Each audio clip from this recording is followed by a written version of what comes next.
অমর একুশে বইমেলা হয়ে উঠুক শিক্ষা ও সংস্কৃতির সূতিকাগার।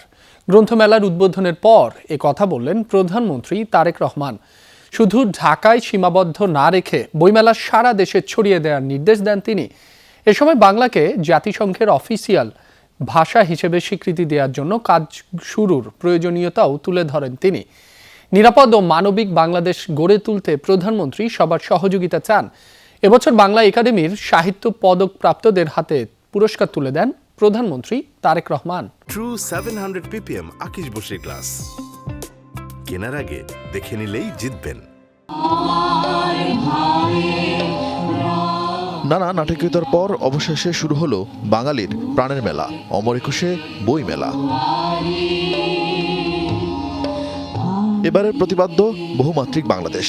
1978 সাল থেকে ফেব্রুয়ারির প্রথম দিনেই বাংলা একাডেমির আয়োজনে শুরু হয় বইমেলা, কিন্তু এবার নির্বাচনের কারণে সেই ধারাবাহিকতায় ছেদ পড়ে। প্রধানমন্ত্রী তারেক রহমান উদ্বোধন করেন এবারের বইমেলা। বলেন, অমর একুশে বইমেলা বাংলাকে রাষ্ট্রভাষা হিসেবে প্রতিষ্ঠার স্মারক।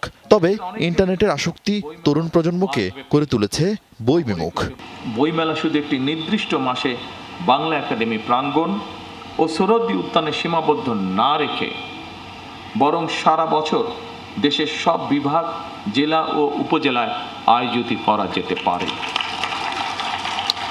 এ ব্যাপারে বই প্রকাশকগণ উদ্যোগী হয়ে ভূমিকা রাখতে পারেন বলে আমি মনে করি, এবং সরকারের পক্ষ থেকে যদি সহযোগিতার কোনো অবকাশ থাকে, অবশ্যই বর্তমান সরকার সেখানে এগিয়ে আসবে। আগামী বছরগুলোতে অমর একুশে বইমেলা অমর একুশে আন্তর্জাতিক বইমেলা হিসেবে আয়োজন করার সুযোগ রয়েছে কিনা সেটি আমি আপনাদের সকলকে ভেবে দেখার অনুরোধ জানাবো। বাংলা ভাষার পাশাপাশি প্রতিযোগিতামূলক বিশ্বে টিকে থাকতে নতুন নতুন ভাষার সাথে তরুণ প্রজন্মকে পরিচিত হওয়ার পরামর্শ দেন প্রধানমন্ত্রী। বর্তমান গ্লোবাল ভিলেজে এই সময় মাতৃভাষা ছাড়াও আরও একাধিক ভাষার সঙ্গে পরিচিত হওয়া অত্যন্ত জরুরি। বর্তমানে প্রতিযোগিতামূলক বিশ্বে সমৃদ্ধি এবং সম্মানের সঙ্গে টিকে থাকতে হলে জ্ঞান এবং মেধাভিত্তিক রাষ্ট্র ও সমাজ প্রতিষ্ঠার মনে হয় বিকল্প নেই আমাদের সামনে।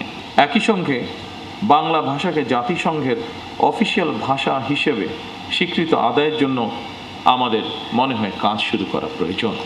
ফ্যাসিবাদ মুক্ত বাংলাদেশে জনগণের কাছে জবাবদিহিমূলক সরকারের যাত্রা শুরু হয়েছে জানিয়ে প্রধানমন্ত্রী জানান, তার সরকার জ্ঞানের আলোয় আলোকিত দেশ গড়তে চায়। দল, মত, ধর্ম, বর্ণ নির্বিশেষে সকলের জন্য একটি নিরাপদ, মানবিক, গণতান্ত্রিক বাংলাদেশ গড়ে তুলতে আমি আপনাদের সকলের আন্তরিক সহযোগিতা কামনা করছি।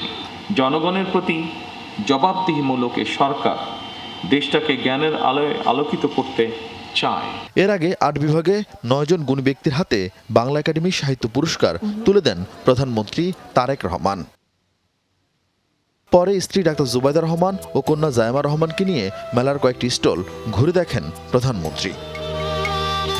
আরফিন শাকিল, যমুনা নিউজ, ঢাকা।